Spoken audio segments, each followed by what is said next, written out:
ದಯವಿಟ್ಟು ಸ್ವಲ್ಪ without intimation ಮುಂಚೆ ನೋಟಿಸ್ ಕೊಳ್ಳಾರ್ದೇ ಲೈವಿಗೆ ಬಂದಿದ್ದೀನಿ. ವಾಯ್ಸ್ ಸರಿಯಾಗಿ ಬರ್ತಾ ಇದೆಯಲ್ವಾ? ಪ್ರತಿ ಸಾರಿ ವಾಯ್ಸೇ ಪ್ರಾಬ್ಲಮ್ ಆಗ್ತದೆ. ವಾಯ್ಸ್ ಸರಿಯಾಗಿದ್ದರೆ ದಯವಿಟ್ಟು ಒಂದು ಥಂಬ್ ಹಾಕ್ಬಿಡಿ, ವಾಯ್ಸ್ ಕ್ಲಿಯರ್ ಅಂತೇಳಿ. ವಾಯ್ಸ್ ಕ್ಲಿಯರ್ ಇದೆಯಾ? ನಮಸ್ತೆ. ಸುಮಾರು ಜನ ಕಿಂಗ್ ಪ್ರಕಾಶ್, ಸುಮಾರು ಜನ ಜಾಯ್ನ್ ಆಗ್ತಾ ಇದ್ದಾರೆ. ವಾಯ್ಸ್ ಕ್ಲಿಯರ್ ಇದೆಯಲ್ವಾ?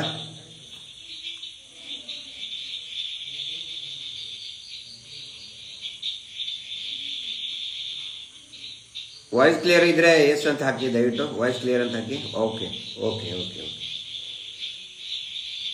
ವಾಯ್ಸ್ ಕರೆಕ್ಟ್ ಇದೆ. Okay, done, thank you. ಎಲ್ರಿಗೂ ರಕ್ಷಾಬಂಧನದ ಶುಭಾಶಯಗಳು. ರಕ್ಷಾಬಂಧನ ಅಂತ ಹೇಳಿದರೆ ನಮ್ಮೆಲ್ಲರಿಗೂ ಕೂಡ ಅತ್ಯಂತ ಪವಿತ್ರವಾದಂಥ ಮತ್ತು ಬಹಳ ಅರ್ಥಗರ್ಭಿತವಾದಂಥ ಹಬ್ಬ ಇವತ್ತು. ನಾವು ಒಬ್ಬರು ಇನ್ನೊಬ್ಬರನ್ನ ರಕ್ಷಣೆ ಮಾಡ್ತೇವೆ ಮತ್ತು ನಮ್ಮ ಸಹೋದರಿಯರನ್ನು, ಹೆಣ್ಣು ಮಕ್ಕಳನ್ನು ರಕ್ಷಣೆ ಮಾಡ್ತೀವಿ ಅಂಥೇಳಿ ಪ್ರತಿಜ್ಞೆ ಮಾಡುವಂತಹ ಅತ್ಯಂತ ಪವಿತ್ರವಾದಂಥ ದಿನ ಇವತ್ತು. ಈ ಒಂದು ಕಾಲಘಟ್ಟದಲ್ಲಿ ಸೌಜನ್ಯ ಹೋರಾಟದ ಅತ್ಯಂತ ತಾರ್ಕಿಕ ಘಟ್ಟದಲ್ಲಿ ನಾವಿದ್ದೇವೆ. ಎಲ್ರಿಗೂ ಕೂಡ ರಾಖಿ ಹಬ್ಬದ ನೂಲು ಹುಣ್ಣಿಮೆಯ ಶುಭಾಶಯಗಳನ್ನು ಹೇಳ್ತಾ ಒಂದು 2-3 ಕ್ಲಾರಿಫಿಕೇಶನ್ ಕೊಡಬೇಕಾಗಿತ್ತು.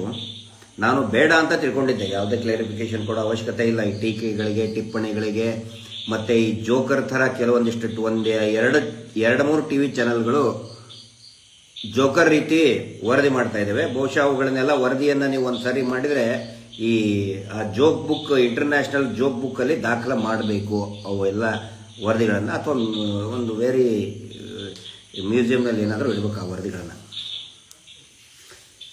ಒಂದನೇದ್ದು, ಇವತ್ತು ನಾನು ಮಧ್ಯಾಹ್ನ ಏನು ಇವತ್ತು ಉತ್ಖನನ ಮಾಡುವ ಜಾಗದಲ್ಲಿ ಮಣ್ಣು 14-15 ಅಡಿ ಮಣ್ಣು ಬಿದ್ದಿದೆ, ಅದು 1 ವರ್ಷದ ಆಸುಪಾಸಿನಲ್ಲಿ ಅಂತ ಹೇಳಿದ್ನಲ್ಲ, ಅದನ್ನು ಕೆಲವೊಬ್ಬರೇನೋ ಕಮೆಂಟ್ ಮಾಡ್ತಾ ಇದ್ದಾರಂತೆ. 1 ವರ್ಷದಿಂದ ಅವ್ರಿಗೆ ಹೆಂಗೆ ಗೊತ್ತಿತ್ತು?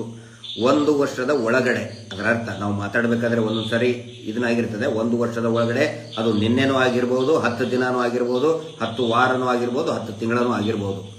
ಈಗ ಬಂದಂತಹ ಮಾಹಿತಿ ಪ್ರಕಾರ 1 ತಿಂಗಳಿನ ಹಿಂದೆ ಆ ಮಣ್ಣನ್ನ ಕಡಿಮೆ ಅಂದ್ರೂ 1,000 ಟಿಪ್ಪರ್ ಲೋಡ್ಗಳನ್ನು ಹಾಕಿದ್ದಾರೆ 1 ತಿಂಗಳಿನ ಹಿಂದೆ.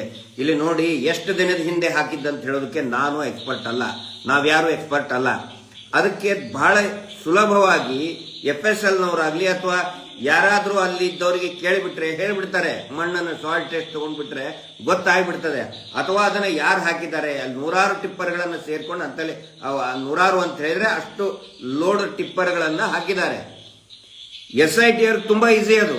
ಯಾರು ಹಾಕಿದ್ದಾರೆ, ಯಾರದು ಕನ್ಸ್ಟ್ರಕ್ಷನ್ ವೇಸ್ಟ್, ಅದು ಎಲ್ಲಿಂದ ಮಣ್ಣು ತಂದು ಹಾಕಿದ್ರಿ ನೋಡಿ. ಅಷ್ಟು ಮಣ್ಣು ಬಿದ್ದಿದೆ ಅಂದ್ರೆ ಎಲ್ಲಾದ್ರೂ ಒಂದ್ ಕಡೆ ಅಂದ್ರೆ ಎತ್ತಿರ್ಬೇಕಲ್ಲ ಮಣ್ಣದನ್ನ, ಅಲ್ವಾ? ಎಲ್ಲಾದ್ರೂ ಒಂದ್ ಕಡೆ ಎತ್ತಿರ್ಬೇಕು, ಅದನ್ನ ಎಲ್ಲೋ ಒಂದ್ ಕಡೆ ತಂದಿರಬೇಕು. ಎಲ್ಲಿಂದ ತಂದ್ರು? ಆ ಫೋಟೋನಲ್ಲಿ ತುಂಬಾ ಕ್ಲಿಯರ್ ಆಗಿ ಕಾಣ್ತಾ ಇದೆ. ಕನ್ಸ್ಟ್ರಕ್ಷನ್ ವೇಸ್ಟ್ ಅಂದ್ರೆ ಅದು ಒಡೆದಂತಹ ಕಾಂಕ್ರೀಟ್ ಬ್ಲಾಕ್ಸ್ಗಳು ಸುಮಾರಿದೆ ಅದರಲ್ಲಿ. ಈಗ ಬಂದಂತ ನಮಗೆ ಹೇಳ್ತಾ ಇದ್ದಾರೆ, ಅಲ್ಲೇ ಇರ್ತಕ್ಕಂಥ ಇವತ್ತು ಅಲ್ಲೇ ಇದ್ದಂತ ನಮ್ಮ ಟೀಮ್, ಅಡ್ವೊಕೇಟ್ ಟೀಮ್ ಇರ್ಬೋದು, ಮತ್ತು ಸುಮಾರು ಜನ, ಒಂದು 50-60 ಜನ ಅಂತಲ್ಲಿ ಸ್ಥಳೀಯರು ಕೂಡ ಹೋಗಿದ್ದಾರೆ. ಅವರು ಕೂಡ ಮೊಬೈಲ್ ನಲ್ಲಿ ಫೋಟೋಗಳನ್ನ ಹೊಡ್ಕೊಂಡವರು. ಅಲ್ಲಿ ಇದ್ದಂತ ಸ್ಥಳೀಯರು ಹೇಳ್ತಾ ಇದ್ದಾರೆ ನನಗೆ ಏನಂತ ಹೇಳಿದ್ರೆ, ಸರ್ ಒಂದು ತಿಂಗಳನ್ನು ಕೂಡ ಆಗಿಲ್ಲ, ಬಳ್ಳಿ ಮಾತ್ರ ಇಷ್ಟು ಚಿಕ್ಕದಿದೆ. ಯಾಕಂದ್ರೆ ಇಲ್ಲಿ ಮಾನ್ಸೂನ್ ನಲ್ಲಿ ಈ ಮಳೆ ಏನಾದ್ರೂ ಬಿದ್ರೆ ಒಂದು ಕಾಡಲ್ಲಿ 15-20 ದಿನದಲ್ಲಿ ಬಳ್ಳಿಗಳು ಬರಕ್ ಸ್ಟಾರ್ಟ್ ಆಗಿಬಿಡ್ತದೆ. 1 ವಾರದಲ್ಲೇ ಬರ್ತದೆ. ಇಷ್ಟಿಷ್ಟು ಚಿಕ್ಕ ಬಳ್ಳಿಗಳಿದೆ ಇತ್ತಂತದ್ರ ಮೇಲೆ. ಇಷ್ಟೇ ಅಂದ್ರೆ 1 ತಿಂಗಳ ಹತ್ತತ್ರ 1 ತಿಂಗಳು ಈ ಲೆಟರ್ ಬರೋದಕ್ಕೆಲ್ಲ ಸ್ಟಾರ್ಟ್ ಆಗಿ ಒಂದು 2 ತಿಂಗಳಿಂದ 1.5-2 ತಿಂಗಳಿಂದ ಆ ಪ್ರಕ್ರಿಯೆ ನಡೆದಿದೆ. 1.5 ತಿಂಗಳಿಂದ ಹತ್ತತ್ರ 1 ತಿಂಗಳು. ಯಾರು ಹಾಕಿದ್ರು ಅದನ್ನ ವಿಚಾರಣೆ ಮಾಡಬೇಕೋ ಬೇಡ? ಆ ನಂತರ ನೀವು ಗಮನಿಸಿ, ನಿನ್ನೆ ಇದ್ದಿದ್ದು ನಂಬರ್ 13 ಮಾಸ್ ಬರಿಯಲ್ ಸೈಟ್, ಅಲ್ಲಿಯೂ ಕೂಡ ಬಹುಶಃ ಇದೇ ರೀತಿಯಾಗಿ ಮಣ್ಣು ಹಾಕಿದ್ದಾರೆ ಅನ್ನುವಂತ ಮಾಹಿತಿ ಇದೆ. ಪೂರ್ತಿ ಒಂದು ಬಿಲ್ಡಿಂಗಿಗೆ ಆಗುವಷ್ಟು 14-15 ಅಡಿ ಮಣ್ಣು ಹಾಕಿದ್ದಾರೆ. ಎಲ್ಲೆಲ್ಲಿ ಮಾಸ್ ಬರಿಯಲ್ ಸೈಟ್ ಇದೆ ಅಲ್ಲಿ 14-15 ಅಡಿ ಮಣ್ಣು ಹಾಕಿಬಿಟ್ಟಿದ್ದಾರೆ. ಅಂದ್ರೆ ಇವರಿಗೆ ಪಕ್ಕಾ ಇನ್ಫಾರ್ಮೇಶನ್ ಲೀಕ್ ಆಗಿನೇ ಸಾಕ್ಷಿ ನಾಶ ಪಡಿಸೋದಕ್ಕೆ ಎತ್ತೋದಕ್ಕೆ ಆಗದಂತೆ ಈ ರೀತಿಯಾದಂಥ ವ್ಯವಸ್ಥೆಯನ್ನು ಮಾಡಿದ್ದಾರೆ ಅಂತ ಅನ್ಸುತ್ತೆ. ನಾನು ಹೇಳೋದು ಪ್ರತಿಯೊಂದಕ್ಕೂ ಕೂಡ ನಾವು ಮಾತಾಡೋದಲ್ಲ. ನನಗೆ ಡೌಟ್ ಬರ್ತಾ ಇದೆ, ಫಾರೆಸ್ಟ್ ಡಿಪಾರ್ಟ್ಮೆಂಟ್ ಅಲ್ಲಿ ಹಾಕಿದ್ರೆ ಫಾರೆಸ್ಟ್ನವ್ರು ಮಾತಾಡ್ತಾ ಇಲ್ಲ, ಪಂಚಾಯತಿದವ್ರು ನಾವು ಹಾಕಿದೀವಿ ಅಂತ ಹೇಳಿ ಒಂದಿಷ್ಟು ಅವ್ರ ಚೇಲಾಗಳು ಮಾತಾಡ್ತಾ ಇದ್ದಾರೆ, ಪಂಚಾಯತಿ ಅಧಿಕಾರಿಗಳು ಮಾತಾಡ್ತಾ ಇಲ್ಲ. ಇವತ್ತಿಂದು ರೆವೆನ್ಯೂ ಸೈಟ್ ಅಂತ ಹೇಳ್ತಾರೆ. ರೆವೆನ್ಯೂ ಸೈಟ್ ಅಂತ ಹೇಳಿದ್ರೆ ಸಂಬಂಧಪಟ್ಟಂತ ಅಧಿಕಾರಿಗಳು ಮಾತಾಡಬೇಕು, ವರದಿಯನ್ನ ಕೊಡಲೇಬೇಕು. ಪ್ರತಿಯೊಂದನ್ನು ನಾವು SIT ಅವ್ರ ಮೇಲೆ ಹಾಕೋದಲ್ಲ, SIT ಎಲ್ಲದ ಕೆಲಸ ಅಲ್ಲ. ಅವರಿಗೆ ನಾವು ಅದಕ್ಕೆ ಹೇಳೋದು, SITಗೆ ಇನ್ನೂ ಪರಮಾಧಿಕಾರ, ಅವರ ಅಧಿಕಾರದ ವ್ಯಾಪ್ತಿ ದೊಡ್ಡದಾಗ್ಲಿ. ಇಲ್ಲಿ ಬಹಳ ಕ್ಲಿಯರ್ ಕಟ್ ಆಗಿ ನಮಗೆ ಗೊತ್ತಾಗ್ತಾ ಇದೆ SIT ತನಿಖೆ ಅಂದ್ರೆ ಏನು, ತನಿಖೆಯ ವ್ಯಾಪ್ತಿ ಏನು, ಸರಿನಾ ತಪ್ಪ, ಇವನು ಸರಿನಾ ತಪ್ಪ ಅನ್ನೋದಿಷ್ಟೇ ಆಗಬಾರ್ದು. ಅಲ್ಲಿ ನಿಜವಾಗ್ಲೂ ಕೂಡ ಶವಗಳು ಇದಾವ ಇಲ್ವೋ, ಇದಾವೆ ಅಂತ ಹೇಳಿದ್ರೆ ಅದಕ್ಕೆ ಸಂಪೂರ್ಣವಾಗಿ ತನಿಖೆ ಮಾಡಲಿ. ಅಲ್ಲಿ ಏನೇನು ಮಷಿನ್ ಬೇಕು, ಮಷಿನರಿ ಸಿಸ್ಟಮ್, ಸೈಂಟಿಫಿಕ್ ಆಗಿ ಎಲ್ಲವನ್ನು ಕೂಡ ದಯವಿಟ್ಟು ತನಿಖೆ ಮಾಡಬೇಕು. ಅದಕ್ಕೆ ಬೇಕಾದ ಯಾರ್ಯಾರನ್ನ ಎನ್ಕ್ವೈರಿ ಮಾಡೋದಕ್ಕೆ ಏನೇನು ಅಧಿಕಾರ ಇದೆ ಆ ಎಲ್ಲ ಅಧಿಕಾರವನ್ನು ಕೂಡ SITಗೆ ಕೊಡಬೇಕಾಗುತ್ತದೆ. ಸುಮ್ಮನೆ ಧರ್ಮವನ್ನ ತರ್ತಾ ಇದ್ದಾರೆ, ನಾವು ನೋಡ್ತಾ ಇದ್ದೀವಿ. ಮೊನ್ನೆ ನೋಡಿದ್ರೆ ಸಿಕ್ಕಾಪಟ್ಟೆ ಗಲಾಟೆ ಮಾಡಿಸಿ ಹೊಡೆದಾಡು ಹಂಗೆ ಮಾಡಿ ಅವರೇ ಹೊಡೆದು ಕಲ್ಲೆಸೋದು. ಈಗ ನೋಡಿದ್ರೆ ಪೂರ್ತಿ ಇದ್ರ ಮೇಲೆ ಮಣ್ಣನ್ನು ಹಾಕಿಬಿಟ್ಟಿದ್ದಾರೆ.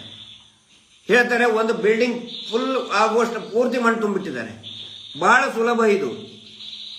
ನಮ್ಮ ತಂದೆಯವರು ಒಂದು ಮಾತು ಹೇಳ್ತಾ ಇದ್ರು, ಬೇಟೆಗೆ ಹೋದಾಗ ಈ ಮೊಲ ಬೇಟೆ ಆಡಬೇಕಾದ್ರೆ ಆ ಮೊಲ ಅದು ಬೇಟೆ ಸಿಕ್ಕಾಕೊಂಡ ತಕ್ಷಣ ಅದು ಒದ್ದಾಡುತ್ತಂತೆ. ಎಷ್ಟು ಒದ್ದಾಡುತ್ತೋ ಅಷ್ಟು ಬಲೆಯ ಸಿಕ್ಕಾಕ್ತಾನೆ ಹೋಗ್ತದೆ. ಅದು ಒದ್ದಾಡಲಿಲ್ಲ ಅಂದ್ರೆ ಸಿಕ್ಕಾಕೊಳ್ಳೋದಿಲ್ಲ. ಇವರು ಈ ಅತ್ಯಾಚಾರಿಗಳು ಒದ್ದಾಡ್ತಾ ಇದ್ದಾರೆ, ಹಿಂಗಾಗಿ ಸಿಕ್ಕಾಕೋತಾ ಇದ್ದಾರೆ. ದಯವಿಟ್ಟು ಯಾರು ಹಾಕಿದ್ರು ಎಲ್ಲಿಂದ ಮಣ್ಣು ತಂದಿದ್ದು ಅಂತ ಗೊತ್ತಾಗ್ಬಿಟ್ರೆ ಪರ್ಫೆಕ್ಟ್ ಗೊತ್ತಾಗುತ್ತೆ ಇಲ್ಲಿ ಏನು ನಡೀತಾ ಇದೆ ಅಂತೇಳಿ.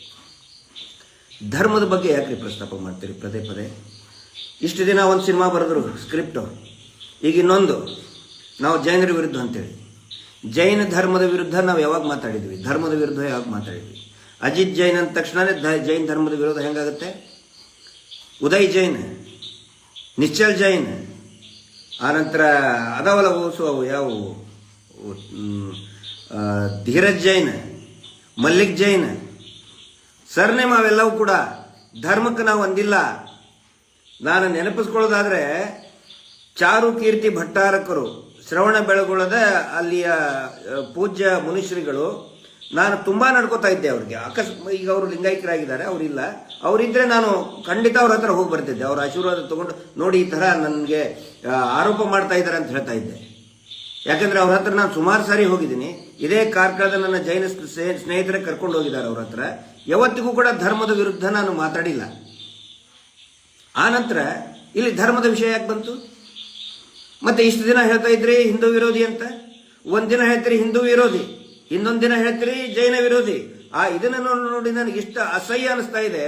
ಆ ಧರ್ಮಸ್ಥಳದ ಅನ್ನಪೂರ್ಣೇಶ್ವರಿ ಈ ಅನ್ನದಾಸೋಹ ಮಾಡುವಂತಹ ಜಾಗದಲ್ಲಿ ನಿಂತ್ಕೊಂಡು ಊಟ ಮಾಡೋರಿಗೆ ಹೇಳ್ತಾ ಇದ್ದಾರೆ ಕಮ್ಯುನಿಸ್ಟರು ಅವ್ರ ವಿರುದ್ಧ ನೀವು ಕಂಪ್ಲೇಂಟ್. ಊಟ ಮಾಡೋರಿಗೆ ರೀ ನಾಲಾಯಕಿ, ಇವ್ರು ನಾಚಿಕೆಟ್ ಅಂತ. ಇವನು ಯಾರೋ ವೀರೇಂದ್ರ ಜೈನು, ಅವ್ರ ತಮ್ಮನ ಹರ್ಷೇಂದ್ರ ಜೈನ್ ಪಟಾಲಮ್ಮ, ಊಟ ಮಾಡೋರಿಗೆ ಹೇಳ್ತಾ ಇದ್ದಾರೆ ಇದು ಕಮ್ಯುನಿಸ್ಟರು ಬಂದ್ರು ನೀವು ಲೆಟರ್ ಬರ್ರಿ ಪ್ರೈಮ್ ಮಿನಿಸ್ಟರ್ಗೆ, NIA ಮಾಡಿ ಅಂತ ಹೇಳಿ.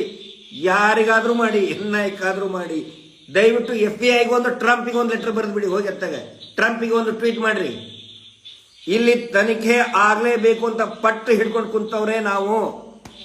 ಇವ್ರು ಇನ್ನೊಂದು ಹೇಳ್ತಾರಲ್ಲ, ಯಾವುದು ಕುಕ್ಕರ್ ಅಂತೆ. ನಿನ್ನೆ 2-3 ದಿನ ಪತ್ರಿಕೆಯಲ್ಲಿ ಬಂದಿದೆ. ಆ ಪತ್ರಿಕೆಗಳು ಅದು ದೇವ್ರೇ ಈ ಕರ್ನಾಟಕದ ಪತ್ರಿಕೆಗಳು ಯಾವ ರೀತಿ ಅಧೋಗತಿಗೆ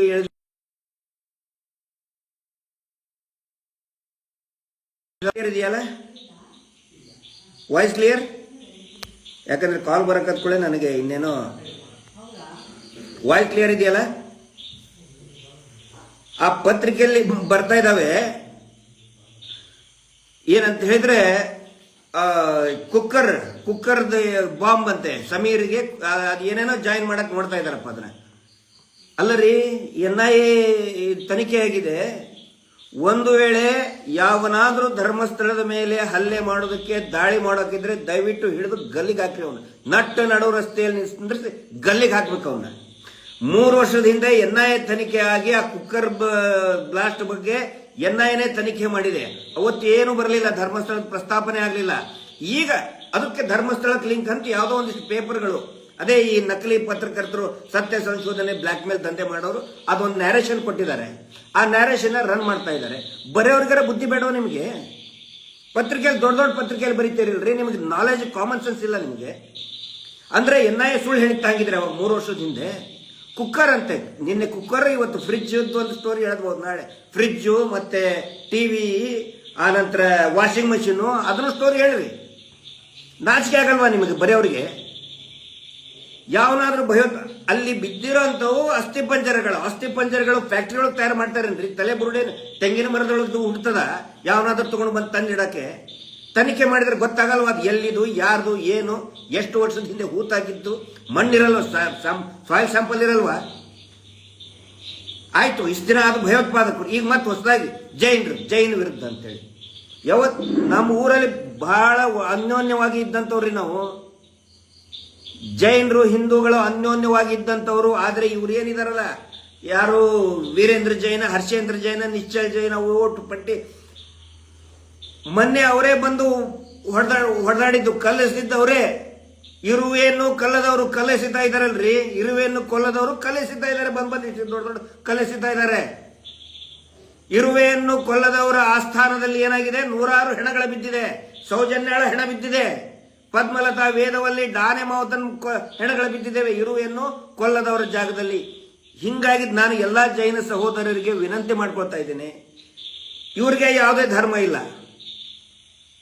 ಅಲ್ಲಿ ಅನ್ನಛತ್ರದಲ್ಲಿ ಹೇಳ್ತಾರೆ ಹಿಂದೂ ಧರ್ಮ ವಿರೋಧಿ ಅಂತೇಳಿ, ಕೋರ್ಟಿನಲ್ಲಿ ಬರೀತಾರೆ ಇದು ಹಿಂದೂ ಧರ್ಮಕ್ಕೆ ಸಂಪರ್ಕನೇ ಇಲ್ಲ, ಇದು ಹಿಂದೂ ಧರ್ಮದ ದೇವಸ್ಥಾನನೇ ಅಲ್ಲ, ಇದು ಜೈನರ ಇನ್ಸ್ಟಿಟ್ಯೂಟ್ ಅಂತ ಬರೀತಾರೆ ಕೋರ್ಟಲ್ಲಿ. ಎಷ್ಟು ಆದಾಯ ಅಂತ ಹೇಳಿ ಧಾರ್ಮಿಕ ದತ್ತಿ ಇಲಾಖೆ ಕೇಳಿದ್ರೆ ನಾವ್ಯಾಕೆ ಹಿಂದೂ ಧರ್ಮಕ್ಕೆ ಕೊಡಬೇಕು ಇದನ್ನ, ಇದು ಜೈನರದು ಅಂತ ಅವಾಗ ಹೇಳ್ತಾರೆ. ಈಗ ಸಿಕ್ಕಾಕೊಂಡಿದಾರಲ್ಲ, ಎಲ್ಲಾ ಕಡೆ ಸಿಕ್ಕಾಕೊಂಡಿದಾರಲ್ಲ, ಈಗ ಹೇಳ್ತಾರೆ ಹಿಂದೂ ಧರ್ಮಕ್ಕೆ ಇದು ಅಪಮಾನ ಅಂತ. ಹುಚ್ಚರ ಸಂತೆ ಹುಚ್ಚ ಹಿಡಿದು ಬಿಟ್ಟಿದೆ ಅವ್ರಿಗೆ. ದಯವಿಟ್ಟು ನೋಡಿ, ಇಲ್ಲಿ ಯಾರು ಕೂಡ ಧರ್ಮವನ್ನ ನಡುವೆ ತರಬೇಡಿ. ಆಗಿದೆಯಲ್ಲ, ಅವನು ಹೇಳಿದಾನಲ್ಲ ಆಲ್ರೆಡಿ 2-3 ಜಾಗದಲ್ಲಿ 3, ಆಮೇಲೆ ಇನ್ನೂ ಕೆಲವೊಂದಿಷ್ಟು ಜನ ಹೇಳ್ತಾರೆ ಬರೀ 2 ಅಂತೆ. ನೋಡಿದ್ರೇನ್ರಿ ನೀವು? ಯಾರಾದ್ರೂ SIT ದವರು ಬಂದು ಹೇಳಿದ್ರ? ನಿನ್ನೆ ಸಿಗಲಿಲ್ಲಂತೆ, ಅಲ್ಲಿ ಏನೇನು ಡೆವಲಪ್ಮೆಂಟ್ ಆಗಿದೆ ಏನಾದ್ರೂ ಗೊತ್ತಾ? SIT ಅವ್ರು ಹೇಳಿದ್ರ? ಅಧಿಕೃತವಾಗಿ SIT ಅವರೇ ರಾಜ್ಯ ಸರ್ಕಾರಕ್ಕೆ ವರದಿ ಕೊಡ್ತಾರೆ, ಹೇಳಿ ಅವಾಗ ನಾವು ಮಾತಾಡ್ತೀವಿ. ಅನೇಕ ಡೆವಲಪ್ಮೆಂಟ್ ಆಗಿದೆ, ಯಾವ ರೀತಿಯಲ್ಲಿ ಕೊಲೆಗಳು ನಡೀತಾ ಇದ್ದು ಅನ್ನುವಂತ ಎಲ್ಲಾ ಮಾಹಿತಿಗಳು ಸಿಗ್ತಾ ಇದೆ ಅನ್ನುವಂತ ಖಚಿತವಾಗಿ ನಮ್ಗೆ ಗೊತ್ತಾಗ್ತಾ ಇದೆ. ಸುಖ ಸುಮ್ಮನೆ ಟಿವಿಯಲ್ಲಿ ಬಂತು. ಈಗ ನೋಡಿ, 10-15 ಅಡಿ ಮಣ್ಣು ಹಾಕಿದ್ದಾರೆ, 4 ಅಡಿ ತೆಗಿತಾರೆ, ಇಲ್ವಂತೆ. ಒಂದಿಷ್ಟು ಟಿವಿ ಚಾನಲ್ ಅಲ್ಲಿ ಹೊಡ್ಕೊಳಕ್ಕಾಗ್ತದೆ. ಅಸಲಿಯತ್ ಏನು ಹೆಂಗೆ ಯಾರಿಗೂ ಗೊತ್ತಿಲ್ಲ. ನಮಗೇನು ಸರಿಯಾಗಿ ತನಿಖೆ ಆಗಬೇಕು, ಪಾರದರ್ಶಕತೆ. ಈಗಲೇ ಹೇಳಬೇಕು ಅಂತೇನಿಲ್ಲ. SIT ಅಧಿಕಾರಿಗಳ ಮೇಲೆ ವಿಶ್ವಾಸ ಇದೆ. ಇನ್ನು ಕೆಲವು ಅವನು ಹೇಳ್ತಾನೆ ಇದರಲ್ಲಿ ಧರ್ಮಸ್ಥಳ ಅಲ್ಲಿ ಅನ್ನಛತ್ರದಲ್ಲಿ NIA ತನಿಖೆ ಆಗ್ರಿ. ಅರೆ ಇದೇ ಮುಗುದಿಲ್ಲ, ನೀವು ಯಾವ ತನಿಖೆ ಆದ್ರೂ ಮಾಡ್ಕೊಳ್ಳಿ, NIA ಬೇಡ. ಟ್ರಂಪಿಗೂ ಬರೀರಿ ಅಂತ ಹೇಳಿದ್ನಲ್ಲ, ಟ್ರಂಪಿಗೂ ಬರೀರಿ ಲೆಟರ್ ಒಂದು. FBI ತನಿಖೆ ಮಾಡಿಸ್ರಿ, ಇದನ್ನ ನಾಚಿಕೆ ಆಗ್ಬೇಕು ಅಂತ ಹೇಳೋರಿಗೆ. ತನಿಖೆ ಮಾಡ್ತಾ ಇದ್ದಾರೆ, ಅದಕ್ಕೆ ಅವಕಾಶ ಕೊಟ್ಟು ಗಲಾಟೆ ಮಾಡೋದು, ಕಲ್ಲು ಹೊಡ್ಸೋದು, ಯೂಟ್ಯೂಬರ್ ಮೇಲೆ ಕಲ್ಲು ಹೊಡ್ಸೋದು, ಕೆಟ್ಟದಾಗ ಬೈಯೋದು, ಹೊಲಸು ಬೈಯೋದು ಮಾಡಿಲ್ಲ ಅಂದ್ರೆ ಇಷ್ಟೊಂದು ಯಾಕೆ ಲಗಾಟ ಹೊಡಿತಾ ಇದ್ದೀರಿ, ಸರ್ಕಸ್ ಮಾಡ್ತಾ ಇದ್ದೀರಿ? ನಕಲಿ ದೇವಮಾನವರೇ, ಉತ್ತರ ಕೊಡಿ ಇದಕ್ಕೆ. ಇಷ್ಟು ದಿನ ಆಯ್ತು ಈ ನಕಲಿ ದೇವಮಾನವನ ಹತ್ರ ಯಾವ್ದಾದ್ರು ಈ ಟಿವಿ ಚಾನಲ್ ಅವ್ರು ಹೋಗಿ ಮೈಕ್ ಹಿಡಿದ್ರ ಬರೀ ನಮಗೆ ಕೇಳ್ತಿರಲ್ಲ ನೀವು? ಧರ್ಮಸ್ಥಳದ ಧರ್ಮಾಧಿಕಾರಿ ನಾನ, ಸಂತೋಷ್ ರಾವ್ನ, ಯಾರು? ಮಹೇಶ್ ಶೆಟ್ಟಿ ತಿಮ್ರೋಡಿನ ಹೋರಾಟಗಾರ? ಒಂದು ದಿನಾನು ಬರಕ್ ತಯಾರಿಲ್ಲಲ್ರಿ ಟಿವಿ ಚಾನಲ್ ನಲ್ಲಿ. ಒಂದು ಪ್ರಕಟಣೆ ನಮಗೂ ಅದಕ್ಕೂ ಸಂಬಂಧ ಇಲ್ಲ ಅಂತಾರೆ, ಹೇಳಿ ಹೋಗ್ಲತ್ತಾಗೆ. ಬರೀ ಯಾಕೆ ಡ್ರಾ ಮಾಡ್ತಾ ಇದ್ರಿ ಇದನ್ನ? ಅದಕ್ಕೆ ನಾನು ಎಲ್ರಿಗೂ ವಿನಂತಿ ಮಾಡ್ಕೊಳ್ಳೋದು, ಈ ಒಂದು ಇದರಲ್ಲಿ ಬೀಳ್ಬೇಡಿ. ಇದೊಂದು ಜಾಲ ಸೃಷ್ಟಿ ಮಾಡ್ತಾರೆ, ಧಾರ್ಮಿಕ ಜಾಲ. ಅವ್ರಿಗೆ ಯಾವಾಗ ಬೇಕು ಅವಾಗ ಆ ಧರ್ಮದ ಬಾಲ ಹಿಡ್ತಾರೆ ಅವರು. ಜೈನ್ ಅಂದ್ರೆ ಜೈನು, ಹಿಂದೂಗಳಂದ್ರೆ ಹಿಂದೂಗಳು. ಅವ್ರಿಗೆ ಯಾವ ಧರ್ಮನೂ ಇಲ್ಲ. ನಾನು ಎಲ್ಲರಿಗೂ ಹೇಳ್ತಾ ಇದ್ದೀನಿ, ಇವರಿಗೆ ದಯವಿಟ್ಟು ಇವರಿಗೆ ಯಾವ ಧರ್ಮ ಇಲ್ಲ, ಏನಿಲ್ಲ. ಅದೇ ಹೇಳ್ತಾರೆ, ಒಂದು ಕೈಯಲ್ಲಿ ಎಡಗೈಯಲ್ಲಿ ಧರ್ಮ ಮಾಡ್ತೇನೆ, ಬಲಗೈಯಲ್ಲಿ ಬಿಸ್ನೆಸ್ ಮಾಡ್ತೇನೆ. ಇದು ನಕಲಿ ದೇವಮಾನವನ ಒಂದು ಪ್ರಿನ್ಸಿಪಲ್. ಧರ್ಮ ತೋರಿಸೋದು, ಬಿಸ್ನೆಸ್ ಮಾಡೋದು ಅಷ್ಟೇ. ಬಿಸ್ನೆಸ್ ಜೊತೆ ಅವ್ರು ಮಾಡಿರುವಂತ ಅತ್ಯಾಚಾರ, ಕೊಲೆ ಮುಚ್ಚಕ್ ದೇವಸ್ಥಾನವನ್ನು ಮುಂದೆ ತಂದಿಡ್ತಾ ಇದ್ದಾರೆ. ನಾವು ಜಾಸ್ತಿ ಏನು ಇದ್ರ ಬಗ್ಗೆ ಹೇಳಕ್ ಹೋಗುದಿಲ್ಲ, ವಿಶ್ಲೇಷಣೆ ಮಾಡಕ್ ಹೋಗುದಿಲ್ಲ. ಅರ್ಥ ಮಾಡ್ಕೊಳ್ಳೋರು ಅರ್ಥ ಮಾಡ್ಕೋತಾರೆ. ಅದಕ್ಕೆ ದಯವಿಟ್ಟು ನಾನು ಹೇಳೋದು, ರಾಜ್ಯ ಸರ್ಕಾರ SITಗೆ ಇನ್ನೂ ಪರಮಾಧಿಕಾರವನ್ನ ಕೊಡಬೇಕಾಗತ್ತೆ. ಬರೀ ನೋಡಪ್ಪ ಅಲ್ಲಿಷ್ಟೇ ಹೋಗಿರಿ ತೆಗಿರಿ, 10 ಅಡಿ 15 ಅಡಿ ಮಣ್ಣು ಹಾಕಿದ್ದಾರೆ ಮಾಸ್ ಬರಿಯಲ್ ಸೈಟಲ್ಲಿ, 4 ಅಡಿ ತೆಗೆದು ಇಲ್ಲ ಅಂತ ಹೇಳಿದ್ರೆ ಹಂಗೆ ಆಗಬಾರ್ದು. ಪರಮೋಚ್ಚಾಧಿಕಾರವನ್ನು ಕೊಡಬೇಕು. ಸತ್ಯಾಸತ್ಯದ ಮೊದಲು ಹೊರಗಡೆ ತೆಗಿಲಿ, ಹೊರಗಡೆ ಬಂದ ಮೇಲೆ ಗೊತ್ತಾಗುತ್ತೆ. ಅಲ್ಲಿವರೆಗೆ ಇವರು ಇನ್ನೇನೇನೋ ಸರ್ಕಸ್ ಮಾಡಿ ಒಂದಿಷ್ಟು ನ್ಯಾರೇಷನ್ಸ್ ಕ್ರಿಯೇಟ್ ಮಾಡಿ, ಇವತ್ತು ಕುಕ್ಕರ್ ಏನೋ ಮಂಗಳೂರು ಕುಕ್ಕರ್ ಬ್ಲಾಸ್ಟ್, ನಾಳೆ ವಾಷಿಂಗ್ ಮಷಿನ್ ತರ್ತಾರೆ, ನಾಡಿದ್ದು ಫ್ರಿಜ್ ತರ್ತಾರೆ, ಇನ್ನೇನೇನೋ ದಿನ ಒಂದು ಸಿನಿಮಾ ಬರಿತಾ ಇರ್ತಾರೆ. ಇವರು ಹಿಂದೂ ಧರ್ಮ ವಿರೋಧಿ ಅಂತೆ, ಇವತ್ತು ಜೈನ ಧರ್ಮ ವಿರೋಧಿ ಅಂತೆ. ದಯವಿಟ್ಟು ಅದಕ್ಕೆ ಆಸ್ಪದ ಕೊಡದೇನೆ ತನಿಖೆ ನೇರವಾಗಿ ಸ್ಪಷ್ಟವಾಗಿ ಯಾವುದೇ ಈ ಪೂರ್ವಾಗ್ರಹ ಇಲ್ಲದೆ ನಡೆಯೋದಕ್ಕೆ ಮತ್ತು ಇನ್ಡೆಪ್ತ್ ಆಗಿ ನಡೆಯೋದಕ್ಕೆ ಸರ್ಕಾರ ಅವಕಾಶ ಮಾಡಿಕೊಡ್ಬೇಕು ಅಂತ ಹೇಳ್ತಾ ಇವತ್ತಿನ ಈ ಲೈವ್ ಅನ್ನು ಮುಗಿಸ್ತಾ ಇದ್ದೀನಿ. Justice for Soujanya. Once again ಎಲ್ರಿಗೂ ಕೂಡ ರಾಖಿ ಹಬ್ಬದ ನೂಲು ಹುಣ್ಣಿಮೆಯ ಶುಭಾಶಯಗಳು. ನಮಸ್ತೆ.